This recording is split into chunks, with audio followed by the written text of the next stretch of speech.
Hello mga kaboys, mga kwento ni Kuya Neme. Dalawang mag-ama nag-uusap. Sabi nung tatay kay Pedro, Pedro, ikaw na ang papalit sa akin sa pagdadrive. Kasi matanda na ako. Ikaw naman ang pumalit. Pero anak, may hilingin sana ako. Sabi nung tatay, bigyan mo ko ng salitang English, isa lang. Bibigyan kitang 100.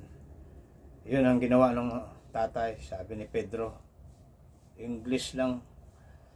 Naisip kagad ni Pedro, Tay, I am. Yun anak, English yun. Binigyan 100 ng tatay, si Pedro. Pedro, isa pang English, gagawin kong 200. Ito, nag-isip agad si Pedro. Narinig niya 7:30. Puta, yun sinagot.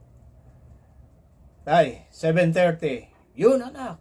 Binigyan ulit ng 200 ng tatay. O yan, 200. Isa pang English anak.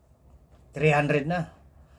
Nag-iisip yung si Pedro, lumabas ng bahay. Paglabas niya, nakita niya may nag-uusap na kano. Narinig niya, never mind. Balik ka agad siya sa bahay.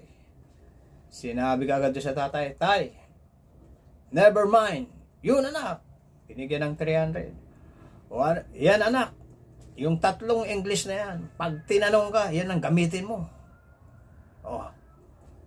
Pagmamalaki mo yan. Sabi nung tatay. Sa madaling salita, nagbiyahe si Pedro. Siya na lumabas ng jeep. Paglabas pa lang niya sa kanto, may nakita siyang nagkakagulo. Maraming tao. Ang ginawa niya, pumunta siya, nakiusyoso. Nung malaman niya nung nangyari, kita niya, may hit and run pala.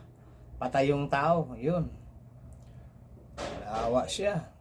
Ngayon, dumating yung mga pulis. Dami ng mga pulis dumating. Napagtanungan si Pedro, sino nakapatay dyan? Sumagot si Pedro, I am.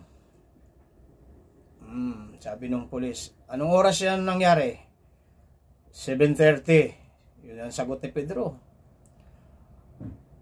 Sabi ng pulis, paano yan? Dadali na kita sa presento. Sagot si Pedro, never mind. Yun. Dinala sa presento.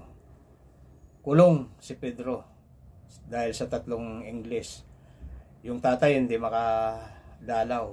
Galit na galit yung anak. Okay mga kaboys?